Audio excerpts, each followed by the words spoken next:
రైతు బంధు మొన్నేమన్నారు రైతు బంధును 1 జనవరికి కొత్త సంవత్సరం కానుక ఇస్తున్నాం రైతు బంధు అన్నారు. సంక్రాంతి పండుగకి ఇస్తున్నారు రైతు బంధు అన్నారు.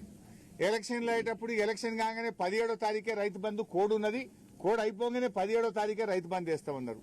20 తారీఖు వచ్చింది. కేసీఆర్ గారేమో నాట్లకు రైతు బంధు వేసిండు. ఇప్పుడు నాట్లు అయిపోయా, కలుపు అయిపోయా, బంధు బస్తాలు వేస్తే పొట్టకొచ్చింది. ఇంకెప్పుడు ఇస్తావు రైతు బంధు? ఇంకెప్పుడు ఇస్తావు? ఇప్పటికే 2 రైతు బంధులు ఎగ్గొట్టినావు.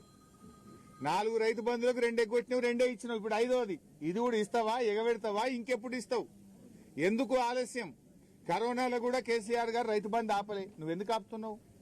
నువ్వు కాంట్రాక్టర్లకు మాత్రం 20,000 కోట్ల బిల్లులు ఇచ్చినావు. ఈ సంవత్సరం 20,000 కోట్లు కమిషన్ల కోసం బడా కాంట్రాక్టర్లకు బిల్లులు ఇచ్చినావు.